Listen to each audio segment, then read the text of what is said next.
Hello दोस्तों, स्वागत है आप सभी का हमारे यूट्यूब चैनल विधिकारी में। दोस्तों, इस वीडियो में हम बात करेंगे भारतीय साक्ष्य अधिनियम 2023 की।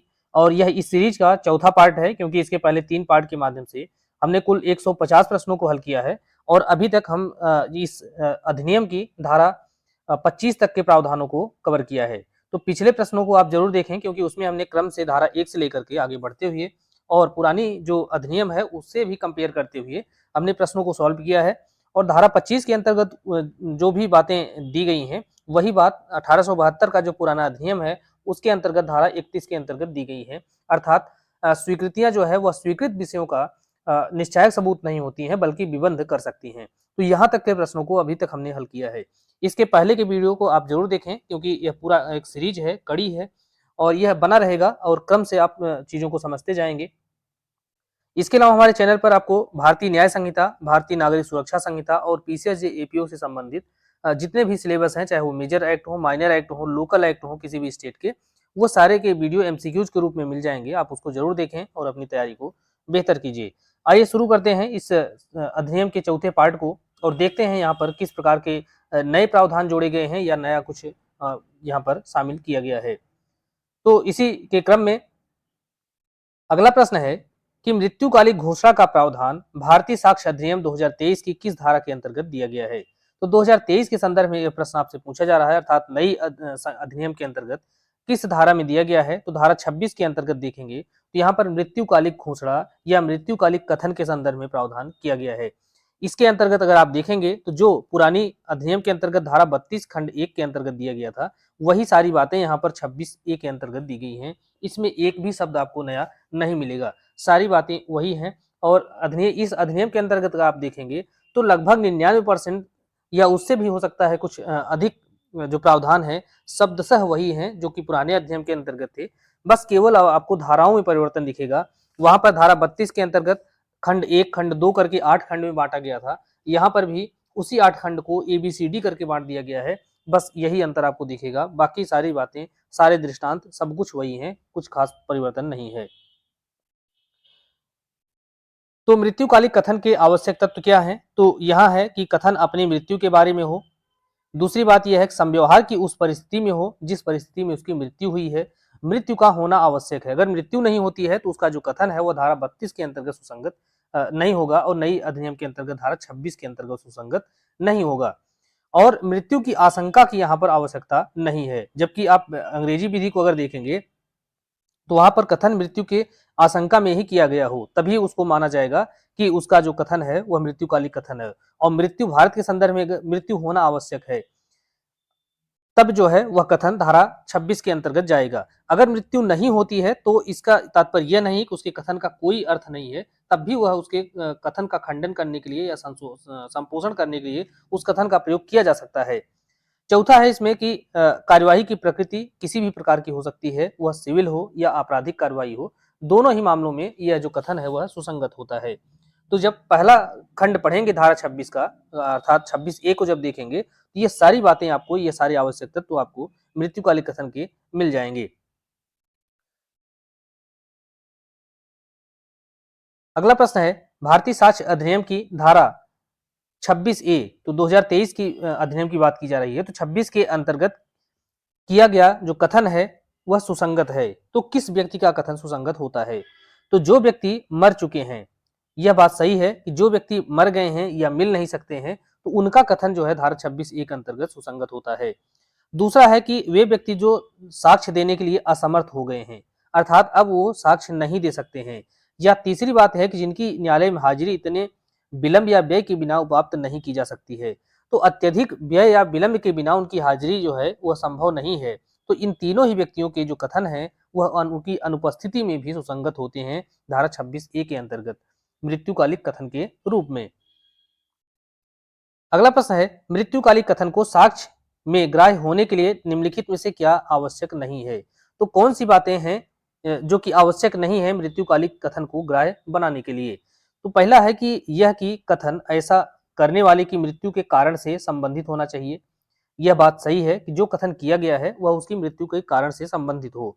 दूसरा है कि कथन करने वाले व्यक्ति को उसकी मृत्यु की आशंका थी। तो यहाँ पर आप देखेंगे तो मृत्यु की आशंका में कथन किया जाने की कोई आवश्यकता नहीं होती है, यह इसका आवश्यक तत्व तो नहीं है। बाकी समव्यवहार कथन जो है उस समव्यवहार की किसी परिस्थिति के में किया गया हो जिसमें उसकी मृत्यु हुई है, तो यह बात भी सही है। लेकिन यहाँ पर पूछा जा रहा है क्या आवश्यक तत्व नहीं है, तो यही दूसरा जो है यहाँ पर आवश्यक नहीं है। अगला प्रश्न है कि एक घायल व्यक्ति स्वयं थाने गया और एफआईआर लिखाई।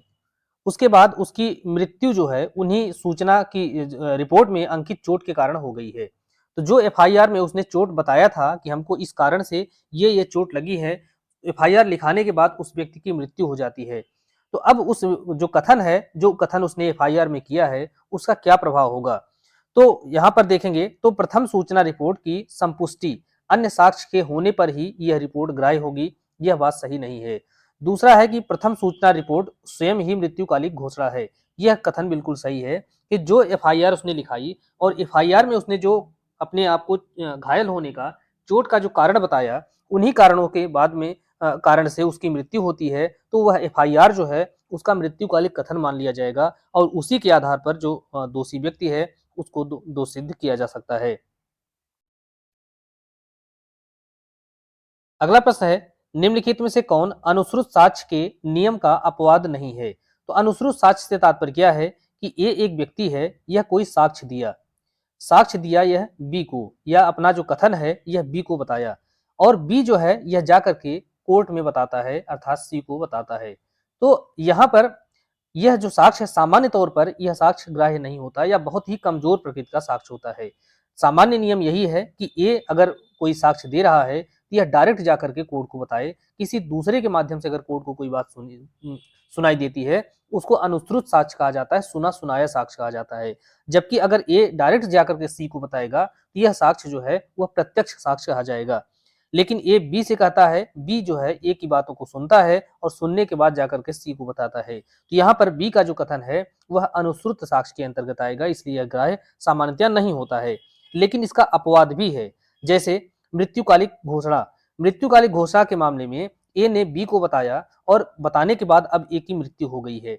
अब जो है ए न्यायालय के समक्ष हाजिर नहीं हो सकता। तो यहाँ पर आवश्यकता का नियम है कि बी जाकर के उसके कथन को सी को बताए। तो यह क्या है? अनुश्रुत साक्ष्य के नियम का अपवाद है। दूसरा है रेस जेस्टे।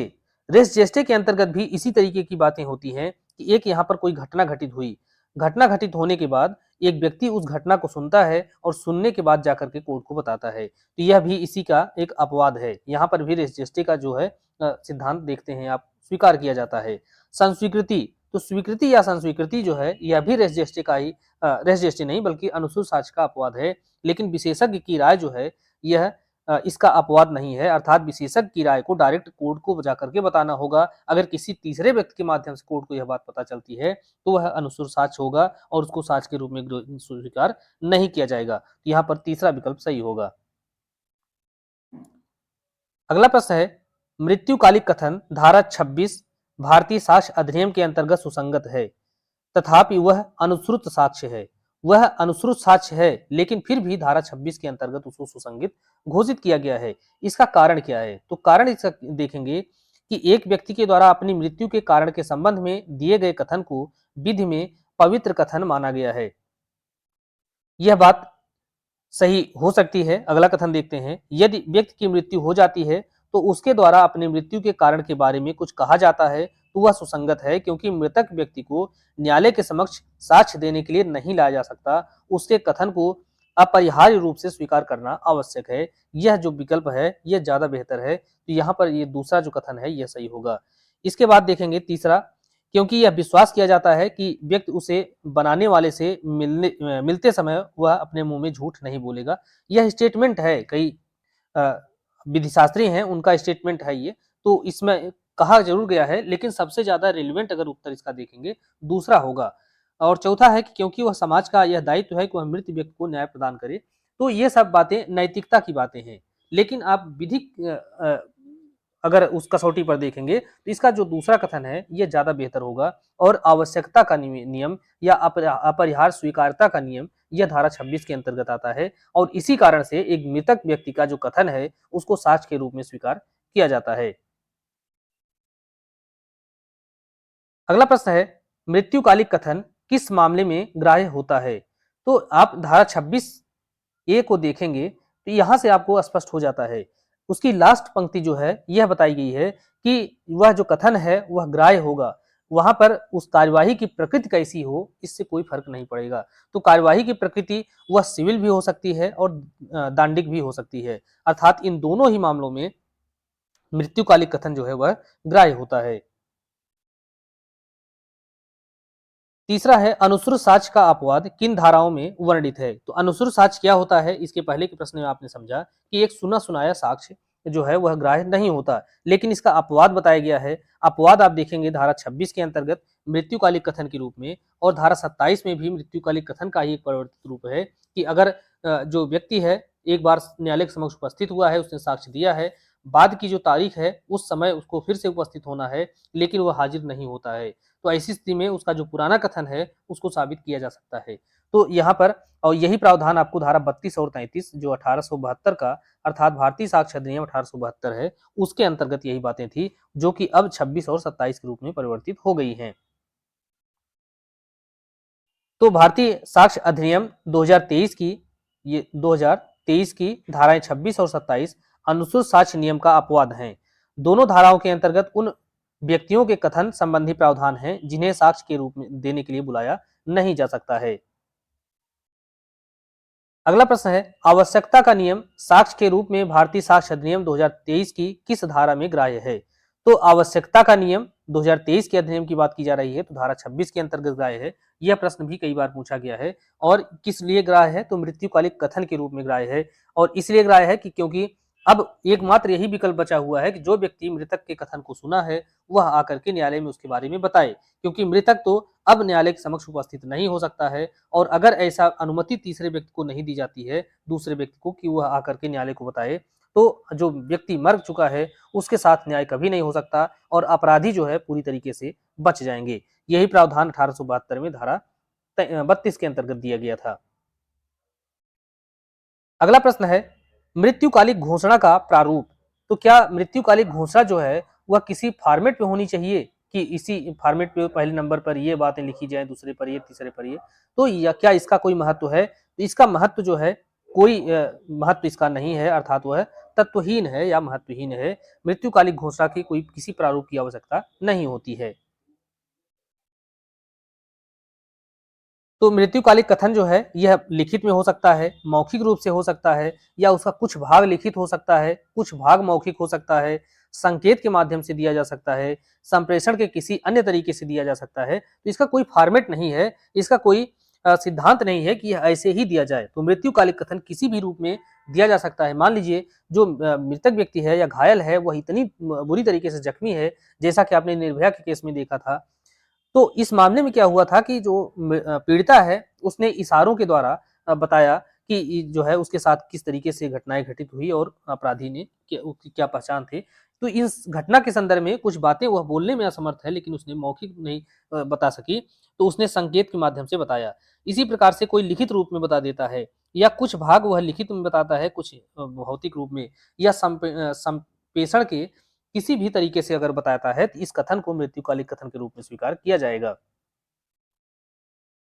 अगला प्रश्न है साक्ष्य की स्वीकार्यता से संबंधित अनिवार्य नियम।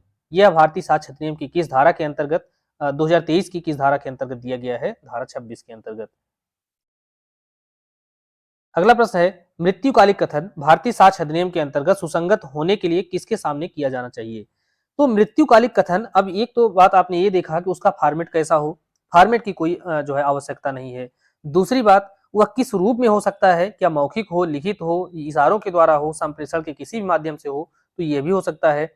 इसी प्रकार से यहाँ पर यह भी नियम कहीं नहीं बताया गया है कि वह मजिस्ट्रेट के सामने दिया गया है या पुलिस अधिकारी के सामने दिया गया है या डॉक्टर के सामने या प्राइवेट व्यक्ति के सामने, अर्थात इनमें से किसी भी व्यक्ति के सामने दिया जा सकता है। क्योंकि आपने देखा कि पुलिस को किया गया एफआईआर और एफआईआर के बाद उस व्यक्ति की मृत्यु हो गई, तो भले वह कथन पुलिस से किया गया लेकिन फिर भी वह धारा 26 के अंतर्गत स्वीकार्य है।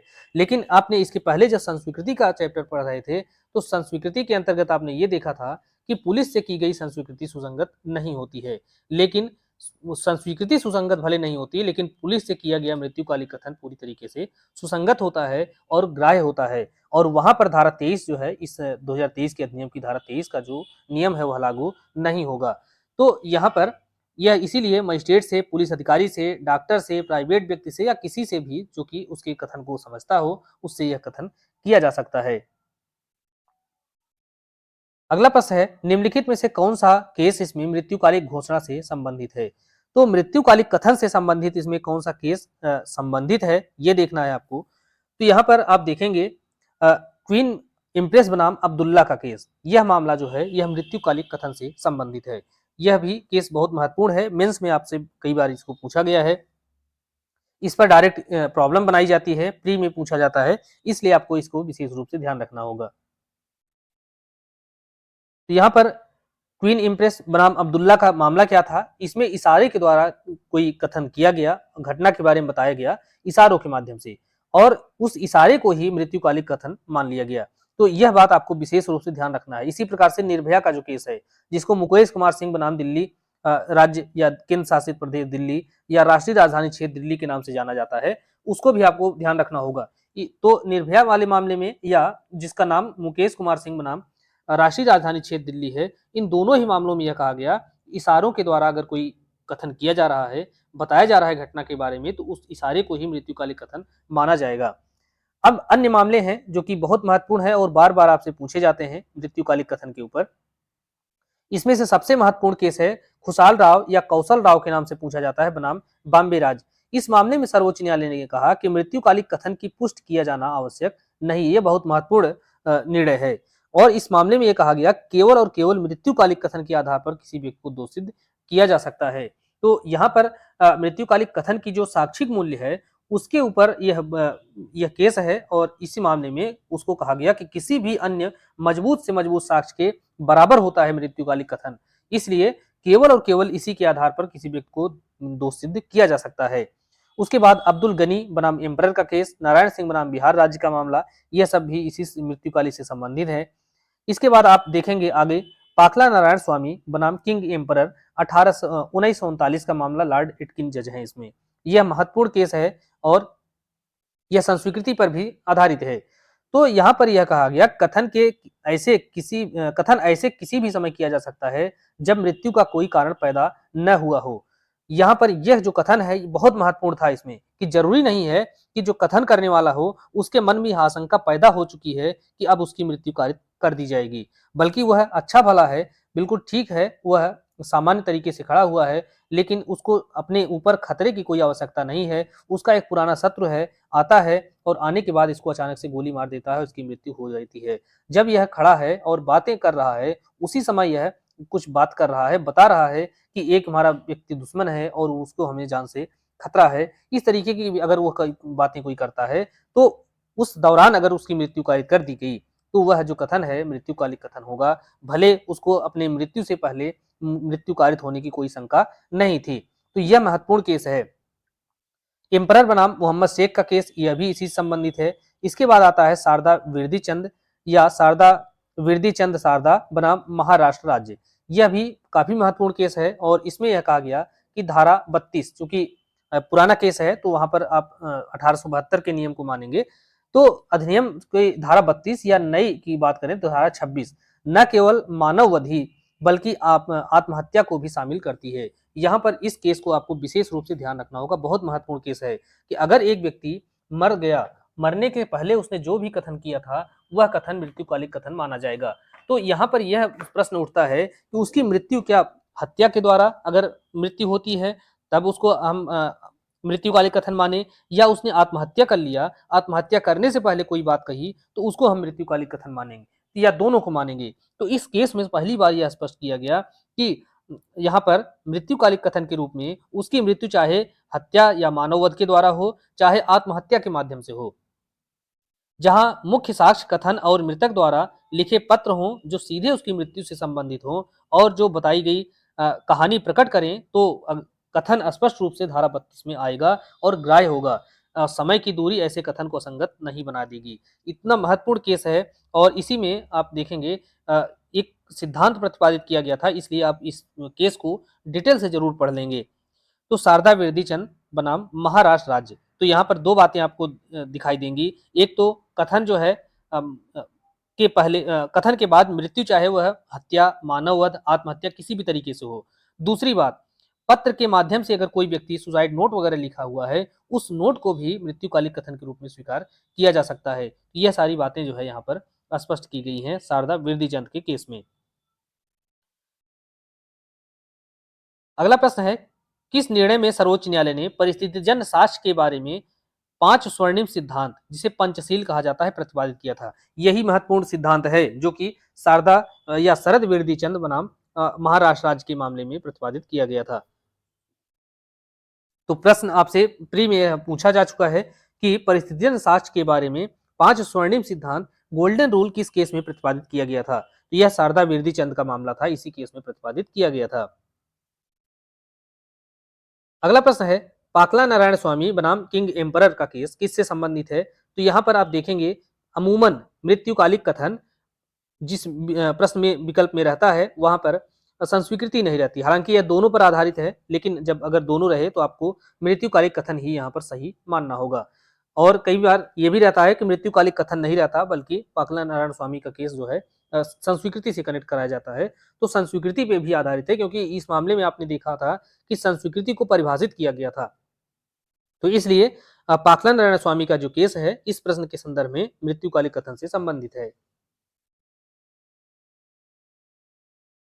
और इसी केस में कहा गया कि मृत्यु की पूर्व अनुमान या प्रत्याशंका की आवश्यकता नहीं होती है।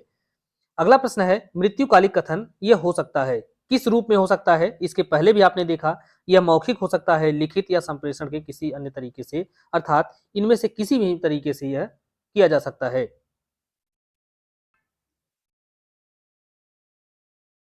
अगला प्रश्न है कि प्रश्न यह है कि क्या अ के साथ बलात्संग किया गया है और उसकी हत्या कर दी गई है? यह जो है विवाद है इसी बात को लेकर के। यह तथ्य कि उसने परिवाद किए बिना कहा कि मेरे साथ बलात्संग किया गया, उसने परिवाद किए बिना कहा। तो आप ये देखेंगे कि यह प्रश्न आप धारा 6 से भी कनेक्ट कर पा रहे हैं। धारा 6 के अंतर्गत आपने देखा कि हेतु तैयारी और पूर्व या पश्चात का आचरण, उसी के अंतर्गत एक दृष्टांत दिया गया कि अगर वह जो है बलात्संग पीड़िता है और बलात्संग पीड़िता यह कहती है कि उस परिवाद किए बिना कि उसका जो है इस तरीके से उसके साथ अपराध किया गया, तो उसका जो कथन है वह आचरण के रूप में सुसंगत नहीं है। तो पहली बात यह है कि उसका जो कथन है वह आचरण के रूप में सुसंगत नहीं है, इसलिए पहला जो विकल्प है यह गलत हो जाएगा। तो जब आचरण के रूप में सुसंगत नहीं है तो क्या उसके कथन का कोई और महत्व है कि नहीं है? तो उसके कथन का महत्व बिल्कुल होगा अगर उसका जो मृत्यु हो जाती है, उस कथन करने के बाद उसकी मृत्यु हो गई, अर्थात उसकी हत्या कर दी गई। तो इसलिए जब उसकी हत्या कर दी गई तो उसका जो कथन है वह धारा 26 क के अंतर्गत मृत्युकालिक कथन के रूप में सुसंगत होगा। अगर वह उसका हत्या नहीं हुई अर्थात वह जीवित बच जाती है तो उसका जो कथन है वह धारा 160 के अंतर्गत संपोषक साक्ष्य के रूप में सुसंगत होगा। तो इस प्रकार से यहाँ पर चौथा जो विकल्प है यह सही होगा। इसको आप विशेष रूप। अगला प्रश्न है, किसी व्यक्ति का कथन उसकी मृत्यु कथन पूर्व कथन के रूप में अभिलिखित किया जाता है, अर्थात उसके मरने से पहले कोई कथन घायल व्यक्ति का लेखबद्ध किया जाता है, लेकिन वह व्यक्ति जीवित बच जाता है, अर्थात उसकी मृत्यु नहीं होती है। तो ऐसी स्थिति में उसका कथन होगा वह किस प्रकार से ग्राह्य होगा या वह किस प्रकार से सुसंगत होगा? एक घायल व्यक्ति है और घायल व्यक्ति अगर घटना के संबंध में कोई बात कहता है और कहने के बाद उसकी मृत्यु हो जाती है, तब तो उसका कथन धारा 26 ए के तहत क्या होता? मृत्युकालिक कथन के रूप में वह ग्राह्य होता, सुसंगत होता। लेकिन यहाँ पर आप देख रहे हैं कि उसकी मृत्यु नहीं होती है, बल्कि वह जीवित बच जाता है। तो ऐसी स्थिति में अब उसका क्या कथन का क्या महत्व होगा? तो यहाँ पर धारा 160 के अंतर्गत जो नई संहिता है 2023 की भारतीय साक्ष्य अधिनियम, इसके तहत उसका जो कथन है वह संपोषक साक्ष्य के रूप में उसका उपयोग किया जा सकता है। लेकिन कई बार आपसे अंतर पूछा जाता है कि मृत्युकालिक कथन के संदर्भ में भारत की विधि और इंग्लैंड की विधि के अंतर बीच में क्या अंतर है? तो इंग्लैंड के संदर्भ में अगर आप देखें तो उसके वहां पर उस व्यक्ति का कथन का कोई अर्थ नहीं रह जाता, लेकिन भारत के मामले में उसका जो कथन है अब धारा 26 के अंतर्गत मृत्युकालिक के रूप में सुसंगत नहीं होगा, बल्कि धारा 160 के अंतर्गत संपोषक साक्ष्य के रूप में उपयोग किया जा सकता है। अगला प्रश्न है, मृत्युकालिक कथन के संबंध में निम्नलिखित में से कौन सा कथन असत्य है या सही नहीं है? तो पहला है कि बिना संपुष्टि के दोष सिद्धि का एकमात्र आधार नहीं हो सकता। तो हमसे पूछा जा रहा है कि मृत्युकालिक कथन के संबंध में कौन सा कथन सही नहीं है या असत्य है। तो पहला ही जो कथन है यह सही नहीं है, अर्थात यही असत्य है। इसलिए असत्य है क्योंकि बिना संपुष्टि के भी मृत्युकालिक कथन जो है यह दोषसिद्धि का एकमात्र आधार हो सकता है। जैसा कि इसके पहले आपने कौशल राव या खुशाल राव का केस पढ़ा था, उसके अंतर्गत देखेंगे तो निर्णय दिया गया कि इसका जो साक्षिक मूल्य है अन्य साक्ष्यों के जो साक्ष्य हैं उनके समान ही होता है, उनसे किसी भी तरीके से यह कमजोर नहीं होता। इसलिए केवल और केवल मृत्युकालिक कथन के आधार पर किसी व्यक्ति को दोषित किया जा सकता है। एक कमजोर साक्ष्य नहीं है, हाँ ये बिल्कुल सही है। दूसरा है किसी भी अन्य साक्ष्य के समकक्ष है, ये भी सही है। कथन की विश्वसनीयता के लिए इसकी गहन समीक्षा की आवश्यकता होती है। ये तीनों बातें सही हैं, लेकिन जो पहला कथन है यही सही नहीं है बल्कि असत्य है। अगला प्रश्न है, ए के जन्म की तारीख के निर्धारण के संदर्भ में यहाँ पर कौन सा कथन सही है। यहाँ पर ए का जन्म कब हुआ, इसी बात को लेकर के विवाद है। ऐसी स्थिति में कौन सा कथन सही होगा, तो इसी के संदर्भ में हमको उत्तर को देखना है। पहला है कि ए के मृत पिता के द्वारा किसी मित्र को पत्र लिखा गया और उस पत्र में ए के जन्म के बारे में बताया गया था। तो यह जब पत्र पेश किया जाता है तो ए के जन्म के निर्धारण के लिए यह क्या होगा, यह सुसंगत होगा। यहाँ पर जो पहला कथन है यही बिल्कुल सही है कि अगर ए के जन्म के निर्धारण के संदर्भ में कोई विवाद है तो उस विवाद का निर्धारण करने के लिए उसके पिता के द्वारा उस समय अपने मित्र को जो पत्र लिखा गया था, जब ये पैदा हुआ होगा तो उसके पिता ने एक पत्र लिख करके अपने मित्र को बताया कि हमारा पुत्र जो है इतनी तारीख को पैदा हुआ और अब उसके पिता वह इस दुनिया में नहीं है। तो ऐसी स्थिति में वह जो पत्र है उसके जन्म के निर्धारण के लिए वह सुसंगत होगा। पहला कथन सही है। दूसरा विकल्प देखेंगे, ए के मृत पिता के द्वारा किसी मित्र को लिखा हुआ पत्र जिसमें ए के जन्म के बारे में बताया गया था सुसंगत नहीं है, तो यह बात गलत है क्योंकि वह सुसंगत होगा। दूसरा है कि ए के मृत पिता के द्वारा किसी मित्र को लिखा हुआ पत्र जिसमें ए के जन्म के बारे में बताया गया था साक्ष्य के रूप में ग्राह्य नहीं है, यह बात भी बिल्कुल गलत है और चौथा तो अपने आप गलत हो जाएगा। तो यहाँ पर पहला जो कथन है यही सही है। इसके लिए आप अगला प्रश्न है, क के द्वारा किए गए निम्न कथनों में से कौन सा एक कथन उसकी मृत्यु के बाद सुसंगत कथन हो सकता है। तो सुसंगत कथन, एक व्यक्ति क है और कोई कथन किया है और कथन करने के बाद उसकी मृत्यु हो गई है। अब किसी प्रश्न के निर्धारण के लिए उसके कथन का उपयोग किया जा रहा है। यहाँ पर किस विकल्प में ये देखे हैं कि उसके कथन का ज्यादा महत्व है। तो पहला है जिस मकान में क रहता है वह मकान उसका नहीं है बल्कि ख का है। तो यहाँ पर देखेंगे कि वह अपने हित के विपरीत कथन कर रहा है। दूसरा है कि क को ख से 1000 रुपए लेना है, तो यह कथन वह अपने पक्ष में कर रहा है कि एक व्यक्ति है उसने हमसे 1000 रुपए कर्ज लिया है, उससे हमको वापस लेना है। ख ने क की मानहानि की, तो मानहानि की वह अपने पक्ष में ही बात कर रहा है। तो ख जिस जमीन को जोतता है वह क की है। तो ये सारी बातें आप देखेंगे कि दूसरा, तीसरा और चौथा वह अपने पक्ष में कर रहा है, लेकिन पहला जो बात है वह अपने हित के विपरीत कर रहा है।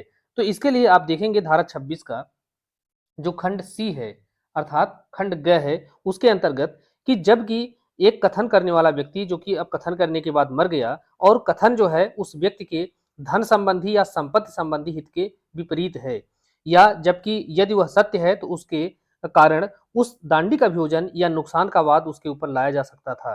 तो इसलिए अब उसका जो कथन है वह सुसंगत होगा। यहाँ पर इस उपधारा सी के अनुसार जो पहला विकल्प है यह उसका कथन सुसंगत हो सकता है धारा 26 के खंड सी के अंतर्गत। तो पहला विकल्प सही होगा।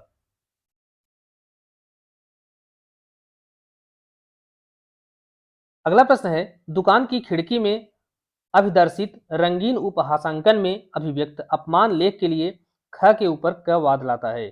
प्रश्न उपहासांकन की समरूपता तथा उसके अपमान लेखी प्रकृति के बारे में है। इन बातों में किसकी टिप्पणी साबित की जा सकती है।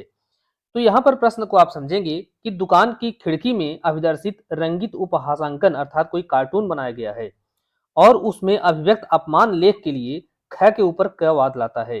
तो क जो है एक व्यक्ति है, ये इसका कार्टून बनाया गया जिससे इसकी मानहानि होती है और इस मानहानि कारक कार्टून को बना करके जो ख है उसने एक दुकान के सामने उसको रख दिया है और आने जाने वाले जो लोग हैं उसको देखते हैं, उसको पहचानते हैं, इससे इसकी इज्जत का जो है नुकसान होता है, उसकी मानहानि होती है।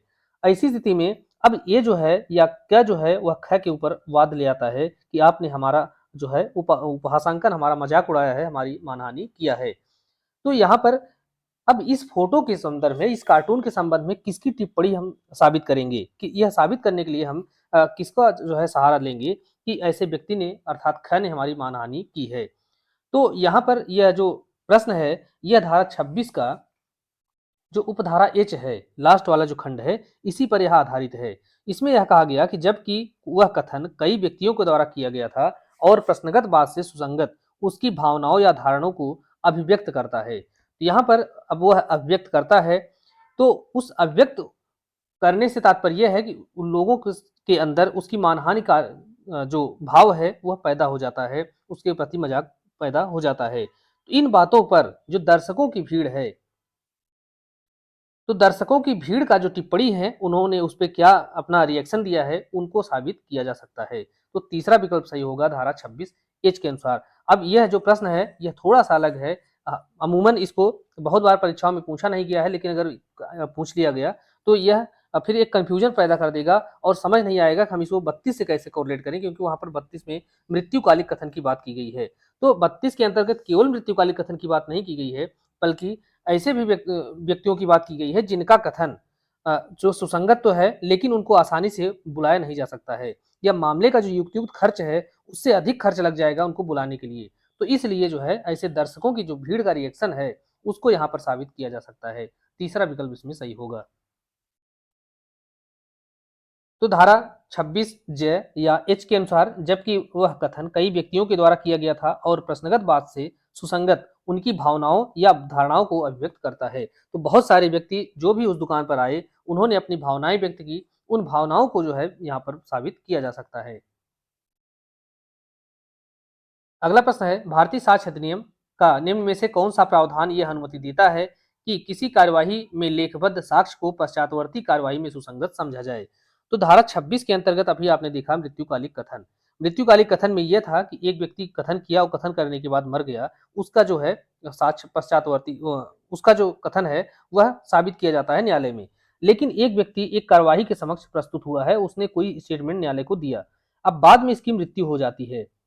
तो मृत्यु हो गई जब इसकी, तो अब इसके बाद इसका जो कथन है, फिर पश्चातवर्ती कोई दूसरी डेट लगी थी, उसमें साबित करना है, तो उससे साबित किया जा सकता है इसका कथन, और यह भी मृत्युकालिक कथन के रूप में ही माना जाएगा। लेकिन यह धारा 26 के अंतर्गत न आकर के धारा 27 के अंतर्गत आएगा, और यही बात जो है 1872 का जो अधिनियम है, उसके अंतर्गत धारा 33 के अंतर्गत दिया गया था। धारा 27 जो है किसी साक्ष्य में कथित तथ्यों की सत्यता को पश्चातवर्ती कार्यवाही में साबित करने के लिए उसको सुसंगत माना गया है धारा 27 में। तो यहाँ पर तीसरा विकल्प सही होगा। अगला प्रश्न है, धारा 27 के अधीन किया गया कथन कब सुसंगत होगा। तो धारा 27 के अंतर्गत कोई कथन किया गया है तो जब वह कार्यवाही उन्हीं पक्षकारों या उनके हित प्रतिनिधियों के बीच में थी। प्रथम कार्यवाही में प्रतिपक्षी को प्रतिपरीक्षा का अधिकार था और अवसर भी था।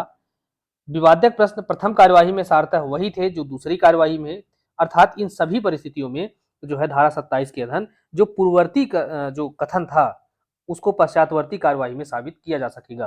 तो साबित करने से पहले ये तीनों शर्तें वहां पर अगर फुलफिल होती हैं, तभी वह साबित किया जा सकता है, अन्यथा नहीं। तो इसको ध्यान से आपको पढ़ना होगा धारा 27 के प्रावधानों को।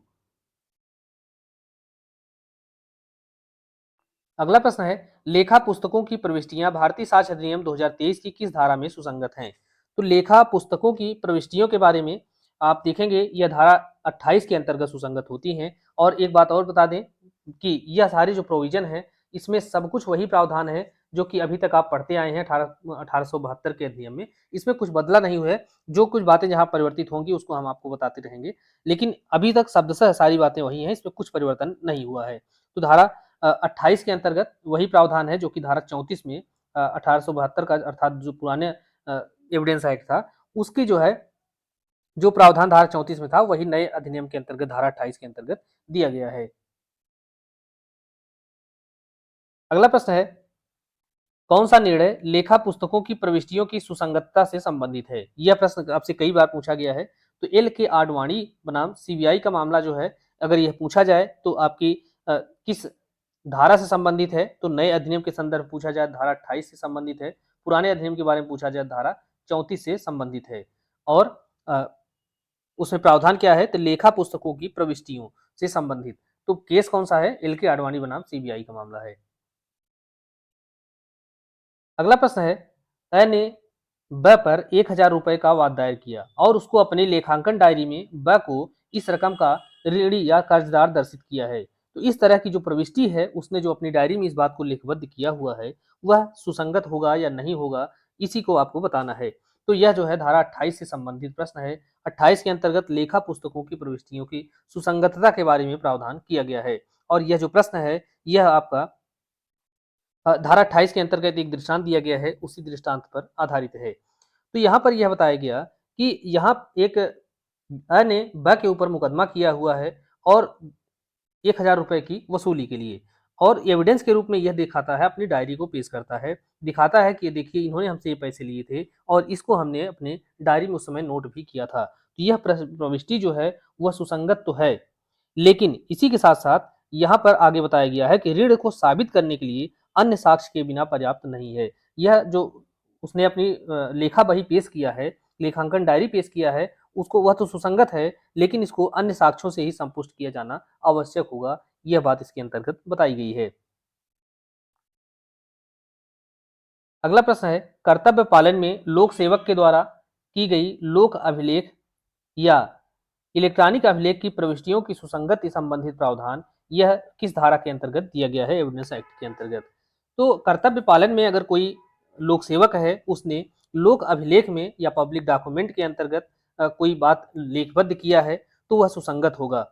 तो सुसंगत किस धारा के अंतर्गत होगा, यह देखना है आपको। धारा 29 के अंतर्गत यह बातें सुसंगत होती हैं। और एक सामान्य व्यक्ति अगर कोई डायरी तैयार करता है, उसमें कोई बातें लिखता है, तो वह किसमें सुसंगत होगा? तो वह धारा 28 के अंतर्गत सुसंगत होगा। तो ये बातें बहुत महत्वपूर्ण हैं और अगर ये बीच में से कभी सेक्शन पूछा गया तो कंफ्यूजन हो सकता है, इसलिए इन सारी बातों को आपको ध्यान रखना है। धारा 29 के अंतर्गत यह क्या होगा? सुसंगत तथ्य होगा। अगला प्रश्न है, विवादक तथ्यों या सुसंगत तथ्य के वे कथन जो कि केंद्र या राज्य सरकार के अधीन बनाए गए कोई मानचित्र है, चार्ट है और रेखांकन है उसमें प्रकाशित हैं, तो वह सुसंगत होंगे। यह बात आपको ध्यान रखना है। लेकिन आपसे प्रश्न यह पूछा जा रहा है किस धारा के अंतर्गत सुसंगत होगा। तो सबसे पहली बात, आप पहला खंड ही ध्यान रखें कि अगर वह सरकार के द्वारा, और सरकार कौन सी, तो वह केंद्र सरकार भी हो सकती है और राज्य सरकार भी होगी। अगर उसके द्वारा कोई मानचित्र तैयार किया गया है, चार्ट तैयार किया गया है, रेखांकन है, उसको तैयार करके उसको प्रकाशित कर दिया गया है, तो वह क्या होगा? किसी भी मामले में साक्ष्य के रूप में सुसंगत होगा। तो धारा 30 के अंतर्गत वह क्या होता है? सुसंगत होता है। अगला प्रश्न है, निम्नलिखित में से कौन सही सुमेलित नहीं है? पहला है धारा 29। तो धारा 29 के अंतर्गत कर्तव्य पालन में की गई लोक अभिलेख या इलेक्ट्रॉनिक अभिलेख की प्रविष्टियों की सुसंगति के बारे में प्रावधान किया गया है। तो ये ऐसी जो प्रविष्टि है वह कर्तव्य पालन के दौरान ही किया जाना चाहिए, तो यह सुसंगत है। दूसरा है कि धारा 30 के अंतर्गत प्रावधान है कि मानचित्र और चार्ट और रेखांकन के अंतर्गत जो कथन किए जाते हैं वह सुसंगत हैं, बशर्ते ऐसे जो कथन है वह सरकार के द्वारा प्रकाशित किए गए हों। यह भी सुसंगत है, सही सुमेलित है। तीसरा है धारा 31। तो 31 के अंतर्गत किन्हीं अधिनियम या अधिसूचना में अंतर्विष्ट लोक प्रकृति के तथ्य के बारे में जो कथन किया जाता है वह भी सुसंगत है, तो यह भी सही है। तो पहला, दूसरा, तीसरा ये सुमेलित है। चौथा बचता है कि लोक पुस्तकों की प्रविष्टियों की सुसंगति। तो लोक लेखा या लेखा पुस्तकों की जो प्रविष्टियां हैं यह धारा 32 के अंतर्गत सुसंगत नहीं है, बल्कि यह जो है धारा 28 के अंतर्गत सुसंगत है। और 32 के अंतर्गत जो है विधि की पुस्तकों में अंतर्विष्ट किसी कथन के सुसंगति के बारे में प्रावधान किया गया है। तो चौथा विकल्प यहाँ पर सुमेलित नहीं है। अगला प्रश्न है, भारतीय साक्ष्य अधिनियम 1872 की धारा 39 को सूचना प्रौद्योगिकी अधिनियम 2000 के द्वारा प्रतिस्थापित किया गया था। यह बात बिल्कुल सही है कि जो धारा 39 था साक्ष्य अधिनियम 1872 का, अर्थात पुराना जो एविडेंस एक्ट है उसका धारा 39 को यहाँ पर प्रतिस्थापित किया गया था आईटी एक्ट 2000 के द्वारा। अब पूछा जा रहा है कि वर्तमान में जो आपका अधिनियम है इसके अंतर्गत इस धारा का क्रम क्या है। तो वर्तमान में इस धारा का जो क्रम है इसको देखेंगे तो यह धारा 33 है। और धारा 33 के अंतर्गत प्रावधान क्या है कि कथन किसी बातचीत, दस्तावेज, इलेक्ट्रॉनिक अभिलेख, पुस्तक या पत्र में अगर वह लेखबद्ध है या उसका कोई भाग है तब वहां पर साक्ष्य दिया जा सकता है। तो यह जो है धारा 33 के अंतर्गत प्रावधान किया गया है। अगला प्रश्न है, भारतीय साक्ष्य अधिनियम के किस धारा में पूर्व न्याय का सिद्धांत समाहित है? तो पूर्व न्याय का सिद्धांत समाहित है। पहले क्या था कि धारा 40 के अंतर्गत पुराने अधिनियम के अंतर्गत आता था, लेकिन वर्तमान में जो अधिनियम है 2023 का अधिनियम है, इसके अंतर्गत धारा 34 के अंतर्गत यह प्रावधान समाहित है। तो उसमें है कि द्वितीयवाद या विचारण के वारणार्थ पूर्व निर्णय सुसंगत है। तो अगर कोई विचारण चल रहा है और उसी के संदर्भ में पहले कोई निर्णय दिया जा चुका है, तो वह धारा 34 के अंतर्गत सुसंगत होता है। तो पूर्व न्याय का सिद्धांत से ही कहते हैं धारा 34 के अंतर्गत है।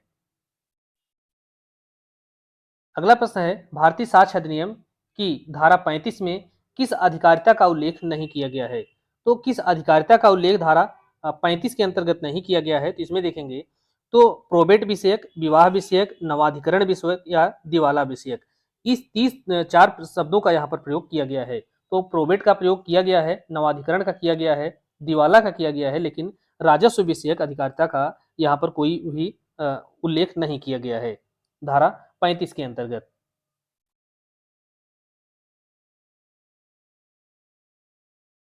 अगला प्रश्न है, निम्नलिखित में से कौन सर्वबंधी निर्णय है? तो सर्वबंधी निर्णय इसमें आप देखेंगे तो कौन सा है और कौन सा नहीं है? तो पहला है कि दाम्पत्य अधिकारियों के प्रत्यास्थापन के लिए वाद में कोई अंतिम निर्णय दिया जाता है, यह सर्वबंधी निर्णय नहीं समझा जाता है।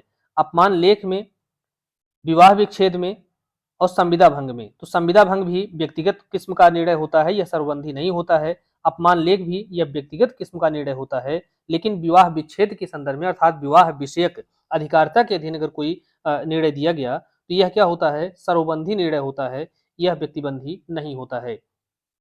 यहाँ पर तीसरा विकल्प सही है और प्रावधान जो है धारा 35 के अंतर्गत दिया गया है। अगला प्रश्न है, भारतीय साक्ष्य अधिनियम की धारा 35 में वर्णित उपधारणा है, तो यह किस प्रकार की उपधारणा है? यहाँ पर आप देखें कि अगर इन 4 अधिकारिता के अधीन कोई निर्णय दिया गया तो वह निर्णय निश्चायक सबूत समझा जाता है, अर्थात वह विधि की अखंडनीय उपधारणा है जिसको निश्चायक सबूत कहा जाता है। तो 35 के अंतर्गत आपसे पहले भी प्रश्न पूछे जा चुके हैं, तो किस प्रकार की उपधारणा की बात होती है? तो यह विधि की अखंडनीय उपधारणा है या निश्चायक सबूत के रूप में पूछा जाता है। अगला प्रश्न है, धारा 35 में वर्णित से भिन्न निर्णय, आदेश या डिक्रियों की सुसंगति के संदर्भ में कौन सा कथन सही है? तो धारा 35 में अगर कोई निर्णय दिया गया तो 35 के अंतर्गत प्रोबेट विषयक, विवाह विषयक, नवाधिकरण विषयक या दिवाला विषयक अधिकारिता में अगर सक्षम न्यायालय के द्वारा कोई निर्णय, डिक्री, आदेश पारित किया जाता है तो वह निर्णय क्या होगा? निश्चायक सबूत होगा। लेकिन यहाँ पर पूछा जा रहा है कि अगर 35 में जो 4 ग्राउंड बताए गए हैं उनसे भिन्न आधार पर कोई निर्णय, डिक्री पारित की जाती है तो वह क्या होगा? तो पहला कथन देखेंगे कि वे जांच में सुसंगत लोक प्रकृति की बातों से संबंधित हैं तो वह सुसंगत नहीं होंगे, यह बात गलत है। अगर वह लोक जांच में लोक प्रकृति की बातों से संबंधित हैं तो वह सुसंगत होंगे। दूसरा है कि वे जांच में सुसंगत लोक प्रकृति की बातों से संबंधित हैं तो सुसंगत हैं, और ऐसे निर्णय, आदेश या डिक्री उन बातों का निश्चायक सबूत हैं जिनका वे कथन करती हैं।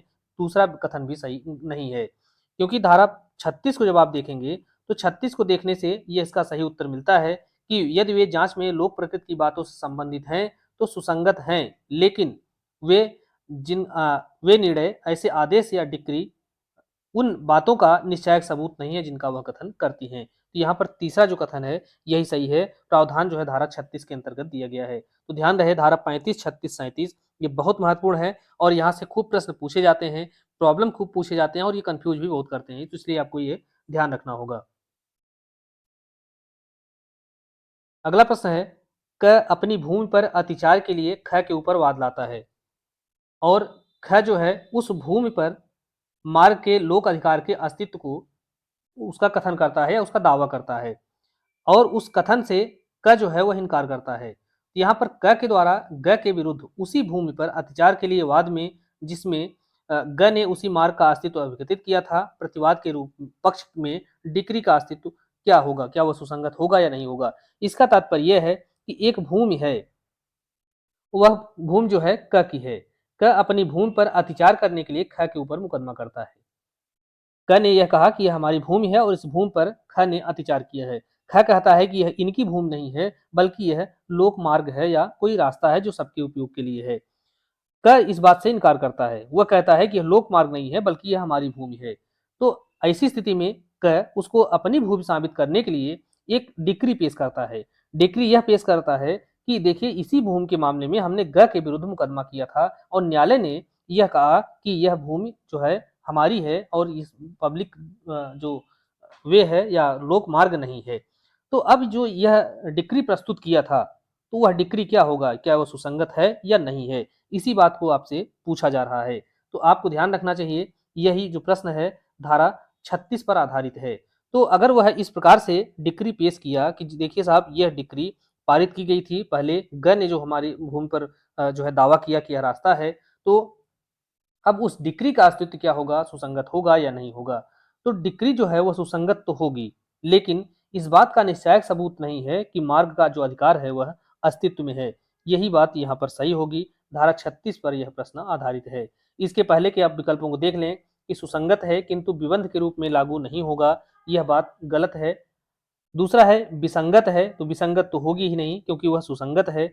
इस बात का निश्चायक सबूत है कि मार्गाधिकार अस्तित्व में है, तो यह भी गलत है। बल्कि वह डिक्री अगर पेश करता है तो वह डिक्री सुसंगत होगी, लेकिन वह इस बात का निश्चायक सबूत नहीं है कि मार्ग का अधिकार अभी भी अस्तित्व में है। उसको अलग से दिखाना होगा, साबित करना होगा, बल्कि वह अपने आप में निश्चायक सबूत नहीं होगा। अगला प्रश्न है धारा 34, 35 और 36 में वर्णित से भिन्न निर्णय आदि कब सुसंगत हैं? तो धारा 34, 35 और 36 इन तीन धाराओं में अगर कोई निर्णय डिक्री आदेश पारित किया गया है तो वह सुसंगत होगा। कब सुसंगत होगा? तो जब तक कि ऐसे निर्णय आदेश या डिक्री का अस्तित्व विवादित तथ्य न हो। यह बात बिल्कुल सही है। दूसरा है कि वह इस अधिनियम के किसी अन्य उपबंध के अंतर्गत सुसंगत न हो।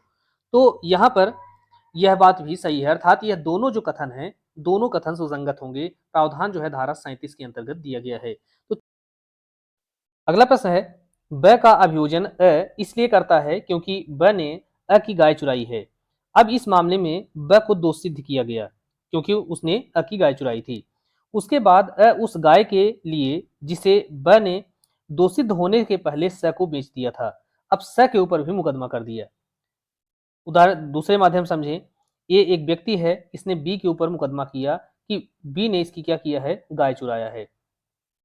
गाय चुराने के बाद बी ने तुरंत सी को बेच दिया था। तो सबसे पहले ए ने बी के ऊपर मुकदमा किया। अब न्यायालय ने इसको दोषित भी कर दिया।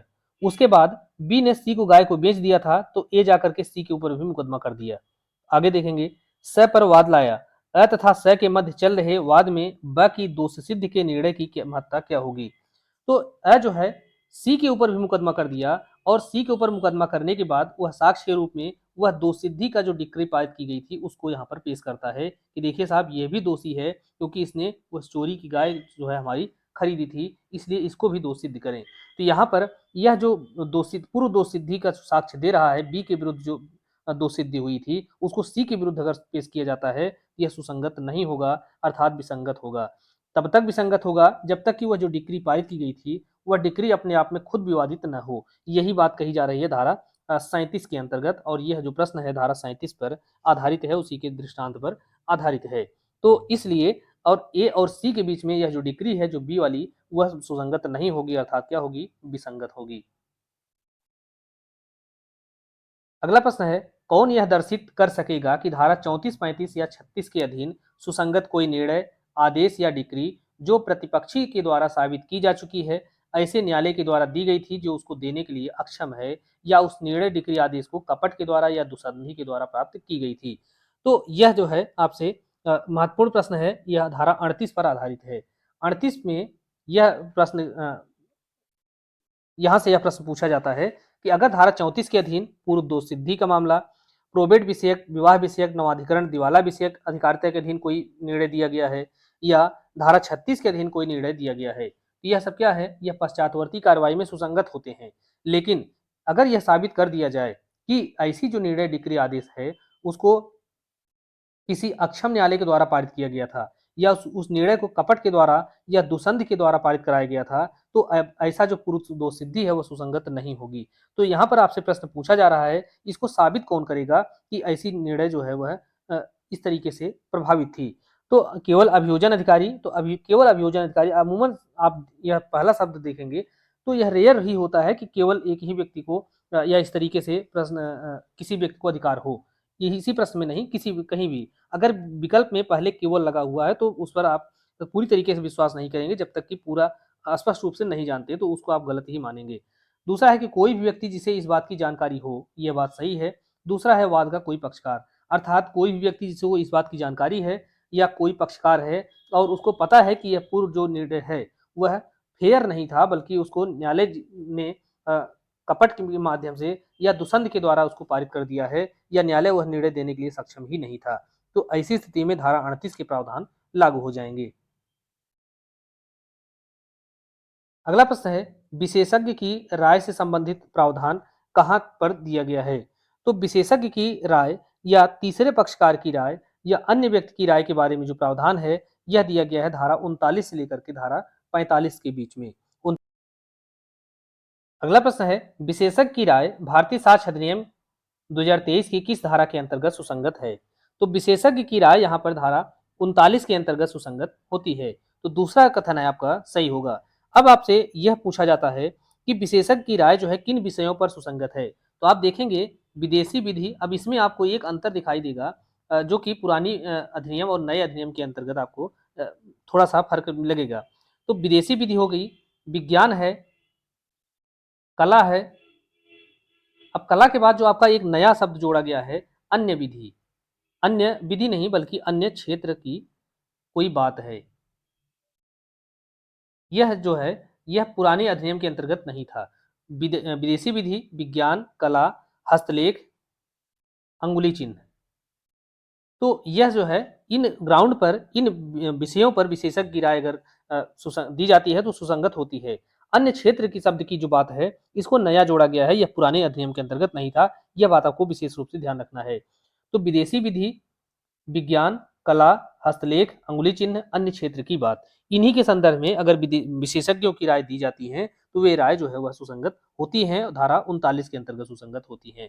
और अगर आप देखें पुराने अधिनियम के अंतर्गत यह प्रावधान कहाँ था, यह जो है धारा 45 के अंतर्गत था। अगला प्रश्न है, भारतीय साक्ष्य अधिनियम की धारा 39 के अंतर्गत विशेषज्ञ की राय यह क्या है? यह निश्चायक प्रमाण तो नहीं होगा, सुसंगत तथ्य नहीं है, यह बात गलत है, यह ग्राह्य नहीं है, यह भी गलत है, यह निश्चायक प्रमाण नहीं है, तो यही सही है। यह निश्चायक सबूत नहीं है बल्कि यह संपोषक साक्ष्य के रूप में उपयोग किया जाता है, अर्थात अन्य साक्ष्यों के आधार पर जो है इसको भी अगर पेश लगाया दिया जाता है तो उससे संपुष्टि हो सकती है, लेकिन अगर एकमात्र इसी आधार पर जो है दोष सिद्धि नहीं की जाती है, तो इसीलिए कहा जाता है कि जो तीसरे व्यक्ति की राय है वह संपोषक साक्ष्य के रूप में यूज की जाती है। अगला प्रश्न है, किस केस में यह निर्णय दिया गया कि साक्षी को विशेषज्ञ होने के लिए यह जरूरी नहीं है कि उसके पास कोई डिग्री हो, कोई उपाधि हो? यह बहुत महत्वपूर्ण केस है, अब्दुल रहमान बनाम स्टेट ऑफ मैसूर का केस। तो यहाँ पर यह बताया गया कि कोई विशेषज्ञ कैसे हम कहेंगे कोई व्यक्ति विशेषज्ञ है, क्या इसके लिए कोई विशेष पढ़ाई की जरूरत है, डिग्री की जरूरत है, या कोई अन्य आवश्यकता होगी? तो अगर कोई व्यक्ति है, भले वह पढ़ा लिखा नहीं है, जिस क्षेत्र में वह कार्य कर रहा है उसका पास बहुत लंबा अनुभव है और उस अनुभव के कारण वह उस चीज को देखते ही पहचान सकता है, उसकी असलियत जान सकता है, तो वह व्यक्ति उस मामले का विशेषज्ञ समझा जाएगा। जरूरी नहीं कि उसके लिए कोई डिग्री होनी चाहिए। अब्दुल रहमान बनाम मैसूर राज्य का मामला है, इसी केस में यह निर्णय दिया गया था। तो यहाँ पर इस मामले में था कि सोने की शुद्धता का कोई प्रश्न था और इस मामले में एक साधारण सुनार जो है उसकी राय मान ली गई, उसको ग्राह्य माना गया, यद्यपि उसके पास अनुभव को छोड़ करके अन्य कोई डिग्री नहीं थी, केवल उसके पास अनुभव था और बहुत लंबा अनुभव था जीवन भर काम करने का, उसके कारण वह सोने को शुद्ध सोना है कि नहीं है उसको देखते ही वह पहचान जाता है। अगला प्रश्न है, खोजी कुत्ते के द्वारा खोजा गया साक्ष्य उसको हम किस श्रेणी के अंतर्गत मानेंगे?